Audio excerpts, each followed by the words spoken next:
ये फिल्म एक बच्चे के जन्म से शुरू होती है जिसका नाम लूचन है। लूचन एक रहस्यमय बच्चा है जिसके सर पर एक अजीब सा निशान बना हुआ है। लूचन अनजान शक्तियों का मालिक है, लेकिन ये सब जानते हुए उसका पिता उसे पसंद नहीं करता। काफी अमीर परिवार होने के बावजूद लू के पिता को अपनी फैमिली से कुछ खास लगाव नहीं था, पर लूचन की माँ उसे बहुत चाहती थी। समय गुजरने के साथ साथ लूचन की माँ का प्यार तो नहीं बदला, लेकिन उसके पिता अपने परिवार को लेकर काफी बदल चुके थे।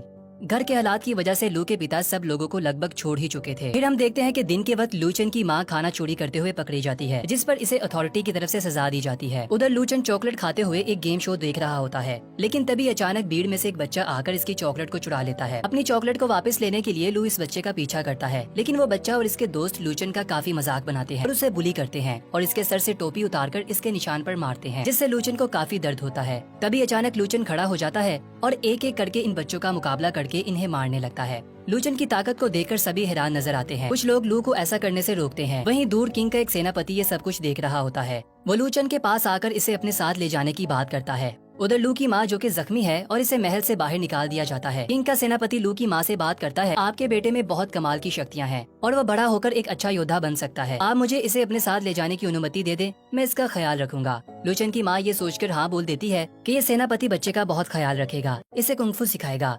लेकिन कुछ समय के बाद लू की माँ का देहांत हो जाता है। ये जानकर वो बहुत ज्यादा दुखी हो जाता है। समय के साथ साथ हम देखते हैं कि लू भी जवान हो चुका है और अब वो किंग की आर्मी में शामिल हो गया है। लू किंग की आर्मी में शामिल होकर एक जंग लड़ रहा होता है, जिसमें किंग की आर्मी हारती हुई दिखाई देती है। तभी कमांडर एक योद्धा को हुक्म देता है। योद्धा लू को मारने लगता है और लू के सर पर वार करता है, जिससे लू की शक्तियाँ जाग जाती हैं और वो देखते ही देखते ढेर सारे लोगों को मार गिराने लगता है, जिससे किंग की आर्मी जीत जाती है। लेकिन लू की हालत खराब होने लगती है। लू को जल्दी से डॉक्टर के पास लाया जाता है। डॉक्टर लू से पूछता है कि तुम इस तरह से क्यों लड़ते हो, जिससे तुम्हारी हालत खराब हो जाती है। लू बताता है कि कमांडर ने मुझे कहा है कि तुम जितना ज्यादा लड़ोगे इतने शक्तिशाली बनोगे, लेकिन डॉक्टर उसे बताता है कि तुम्हारे सर का निशान काला होता जा रहा है। जब तुम्हारा निशान पूरी तरह से काला हो जाएगा तब तुम मर जाओगे। इससे बेहतर है कि तुम शाओलिंग का कुंग-फू सीखो। लू डॉक्टर से शाओलिंग के कुंग-फू के बारे में जानने की कोशिश करता है। डॉक्टर बताता है कि शाओलिंग का कुंग-फू सीखने से तुम पहले से भी ज्यादा शक्तिशाली हो जाओगे और तुम्हारे जिस्म में कोई भी कमजोरी बाकी नहीं रहेगी। लेकिन इसे सीखने के लिए तुम्हें दूर एक गाँव में जाना पड़ेगा। इतने में वहाँ कमांडर आ जाता है।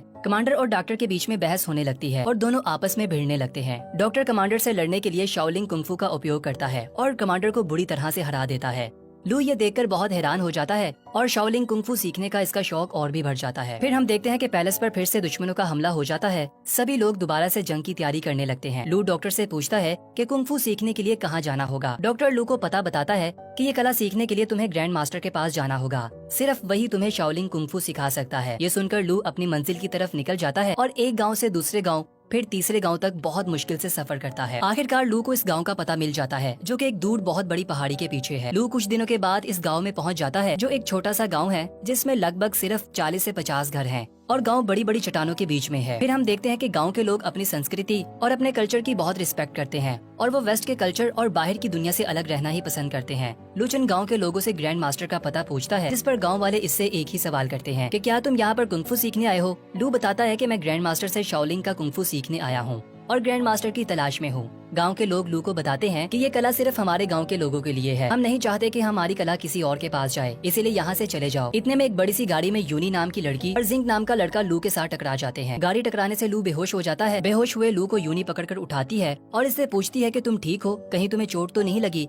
जिस पर लू यूनी को देखकर बहुत खुश नजर आता है और वो यूनी को पसंद करने लगता है। और यहीं पर जिंक आ जाता है, जो कि बहुत बड़ी कंपनी में ऑफिसर है। जिंक इस गांव में पला बड़ा था, लेकिन वो इस गांव का नहीं था। जिंक ने इंग्लैंड जाकर स्टडी की और इसके बाद ईस्ट इंडियन कंपनी और बड़ी बड़ी कंपनीज के साथ मिलकर काम किया। जिंक इस गांव में ट्रेन लाइन बिछाकर तरक्की लाना चाहता था, लेकिन गांव वाले इसे परमिशन नहीं देना चाहते। इसी के साथ ही शाम में यूनी के सारे गांव वालों के साथ एक मीटिंग बुलाती है और यहाँ पर जिंक सबके सामने एक रेलवे का प्रपोजल रखता है। अब क्योंकि इनका गांव काफी ऊंची ऊंची पहाड़ी इलाकों में था, इसीलिए लोगों को यहाँ पर आने जाने में प्रॉब्लम होती है। इसीलिए वो इन पहाड़ों को खोदकर यहाँ पर ट्रेन लाना चाहता है, क्योंकि ट्रेन के आने से काफी फायदे होने वाले थे और इसके साथ साथ ही यहाँ पर बिजली भी आने वाली थी और इन्हीं सब का डेमो इस टाइम वो दे रहा था। लेकिन इसी टाइम बदकिस्मती से इसके मशीन में शॉर्ट सर्किट हो जाता है, जिसकी वजह से हर जगह आग लगने लगती है। तब हम देखते हैं कि सारे गांव वाले वहाँ से चले जाते हैं और इसके ट्रेन के प्रोजेक्ट को मना कर देते हैं। ये देखकर जिंक को काफी बुरा लगता है और वो काफी नाराज होता है। अगले दिन हम देखते हैं कि लू यूनी के घर जाता है और इससे ग्रैंड मास्टर के बारे में पूछता है, जिस पर यूनी इसे बताती है कि ग्रैंड मास्टर दूर एक बहुत बड़ी मोनेस्ट्री में रहता है, एक ऐसी जगह जहाँ सिर्फ मनकस रहते हैं। ये सुनते ही लू इस मोनेस्ट्री को ढूंढने के लिए सफर पर निकल जाता है। मोनेस्ट्री बहुत जल्दी मिल जाती है, लेकिन लू ये देखकर मायूस हो जाता है कि इस मोनेस्ट्री में कोई नहीं रहता ये देखने के बाद लू फिर से गांव में वापस आता है और यूनी पर गुस्सा होने लगता है, जिस पर यूनी इसकी बात को ना सुनते हुए आगे बढ़ती है। लू यूनी को रोकने लगता है, जिस पर यूनी लू पर हमला करती है और यहाँ लू और यूनी के बीच में लड़ाई शुरू हो जाती है। यूनी कुंग-फू का उपयोग करते हुए लू को बिछाड़ देती है। यूनी लू पर काफी भारी पड़ती है और एक समय पे यूनी सिर्फ 4 उंगलियों से लोगों पर कब्जा कर लेती है। फिर हम देखते हैं कि यूनी बिल्डिंग के ऊपर से लू को गिरा देती है, जिससे लू काफी जख्मी हो जाता है। फिर जख्मी हुए लू को देखकर गाँव का एक काम करने वाला लू को संभालता है। लू इस वर्कर से भी ग्रैंड मास्टर और कुंग-फू के बारे में पूछता है, जिस पर वर्कर इसे बताता है कि वो एक छोटा मोटा काम करने वाला आदमी है, इसे इस बारे में कुछ भी नहीं पता और वो लू को गांव से वापस जाने को कहता है। फिर हम देखते हैं कि जिंक और यूनी आपस में किसी बात पर बहस कर रहे होते हैं। जिंक अपने प्रपोजल के फेल होने से काफी परेशान दिखाई देता है, क्योंकि गांव वाले इसे बाहर का होने की वजह से एक्सेप्ट नहीं करते। यूनी और जिंक की फैमिलीज में काफी फर्क है, जिसके कारण जिंक अपना रिलेशन तोड़ देता है और गुस्से में आकर वहाँ से चला जाता है। न सिर्फ ये, बल्कि वो गांव वालों की परमिशन के बगैर ट्रेन का प्रोजेक्ट शुरू करने का अप्रूवल दे देता है और ईस्ट इंडियन कंपनी की मदद लेता है।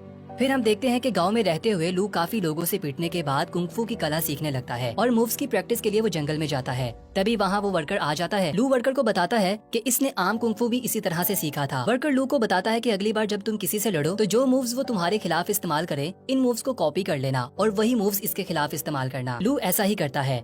फिर एक दिन एक लड़का लू को चैलेंज करता है कि अगर मेरे हाथ से इस टोफू को गिरा दोगे तो तुम जीत जाओगे। फिर लू और लड़के के बीच में काफी मजेदार लड़ाई शुरू हो जाती है। शुरू में लू बहुत मार खाता है, लेकिन लड़ाई के अंत में लू इसी के मूव्स को कॉपी करके इसी पर यूज करता है।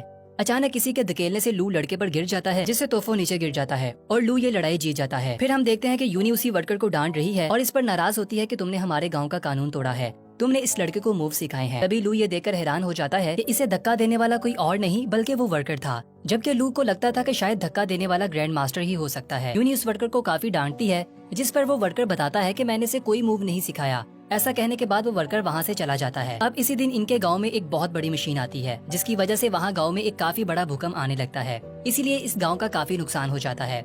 असल में ये मशीन कोई और नहीं बल्कि जिंक लाया था और यहाँ पर इसके साथ इसकी एक साथी भी होती है। वो लड़की जिंक के साथ कॉलेज में पढ़ती थी और इसी ने ही इस प्रोजेक्ट पर इसका साथ दिया था। अब यहाँ पर जिंक गांव वालों के सामने आता है और वो सभी को ही 7 दिन के अंदर अंदर इस गांव को खाली करने की चेतावनी देता है, वरना ये मशीन इनके पूरे गाँव को तबाह कर देगी। जब यूनी जिंक को देखती है तो इस पर काफी गुस्सा करने लगती है और ये सब कुछ करने से इसे मना करती है, लेकिन जिंक अपने साथी को इशारा करके इस मशीन को आगे बढ़ाने का कहता है, जो इस गाँव के पूरे गेट को तोड़ देती है। तबाही के कुछ दिनों के बाद गाँव में एक मीटिंग बुलाई जाती है, जिसमें ग्रैंड मास्टर न होने की वजह से यूनी काफी नाराज दिखाई देती है।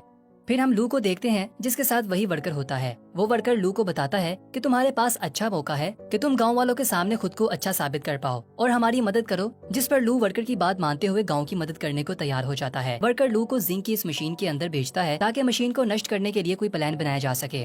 लू इस मशीन में एंटर हो जाता है और वहाँ से काफी इन्फॉर्मेशन इकट्ठी करके लाता है। अगले सीन में हम जिंक और इसकी साथी को देखते हैं, जो कि इंग्लैंड से आई थी। जिंक की साथी से बताती है कि वो इसे काफी पसंद करती है और वो चाहती है कि वो इससे शादी कर ले, लेकिन जिंक इससे शादी करने से इनकार कर देता है कि इस समय मेरे जहन में गांव वालों को गलत साबित करने के अलावा और कुछ भी सोचने की कामना नहीं है। जब तक मैं गांव वालों को गलत साबित नहीं कर देता, मैं किसी भी रिलेशनशिप के बारे में नहीं सोच सकता। हालांकि मैं तुम्हें पसंद करता हूं, लेकिन मैं शादी नहीं करूंगा। ये सुनकर जिंक की कोलीग काफी निराश हो जाती है और इंग्लैंड वापस जाना चाहती है।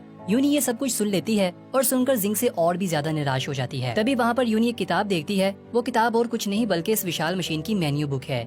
यूनी सबकी नजरों से बचते हुए इस किताब को चुरा लेती है। अगले दिन लू की मदद से वर्कर और लू जिंक की इस मशीन को तबाह करने के लिए निकलते हैं। इस मकसद में यूनी भी इनका साथ देती है और किताब देकर बताती है कि मशीन को रोकने के लिए और ब्लास्ट करने के लिए हमें मशीन के कंट्रोल रूम तक जाना पड़ेगा। लू और यूनी अलग अलग दिशा में मशीन का कंट्रोल रूम ढूंढने के लिए जाते हैं। आखिरकार इन्हें कंट्रोल रूम मिल जाता है, लेकिन वहीं पर जिंक वहाँ आ जाता है और इन्हें ऐसा करने से रोकता है। लेकिन यूनी इसकी बात नहीं मानती और मशीन के अंदर एक राड को घुसेड़ देती है, जिससे पूरी मशीन में ब्लास्ट होने लगता है। और फिर हम देखते हैं कि हर तरफ तबाही मचने लगती है और इस ब्लास्ट के कारण जिंक की कोलीग बुरी तरह से जख्मी हो जाती है, जिसकी वजह से इसकी मौत हो जाती है।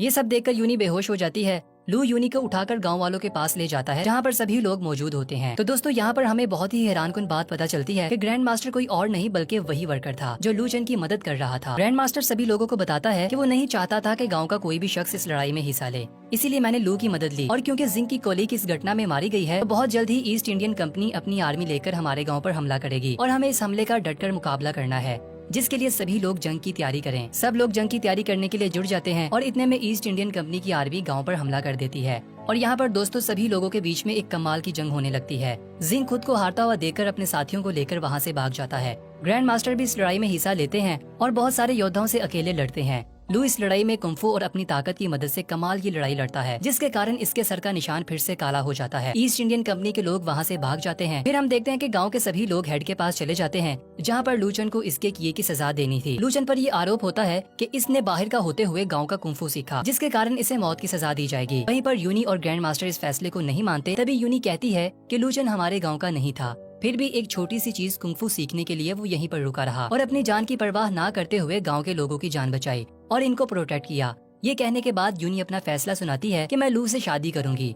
यूं ही ये बात सुनकर ग्रैंड मास्टर बहुत खुश दिखाई देता है और इस तरह से लू को मिलने वाली सजा भी रोक दी जाती है। फिर हम देखते हैं कि लू और यूनी की आपस में शादी हो जाती है। ईस्ट इंडियन कंपनी यहाँ से चली जाती है और गांव पर चार्जेस लगाने का सोचती है। गांव वाले काफी खुश नजर आते हैं और आज से लू इस गांव का सदस्य बन जाता है। यूनी से शादी करने के बाद लू अब एक शाओलिन बन चुका है और अब वो यहाँ पर रहकर शाओलिन कुंफू सीख सकता है। तो दोस्तों यहीं पर कहानी अपने अंत को पहुँचती है। आशा करते हैं कि आपको ये मूवी काफी पसंद आई होगी। ऐसे ही मजे की मूवीज की एक्सप्लेनेशन को जानने के लिए हमारे चैनल के साथ बने रहिए और बेल के आइकन को प्रेस कर दीजिएगा ताकि आप कोई भी वीडियोस की नोटिफिकेशन मिस न कर पाए। तब तक के लिए अलविदा दोस्तों।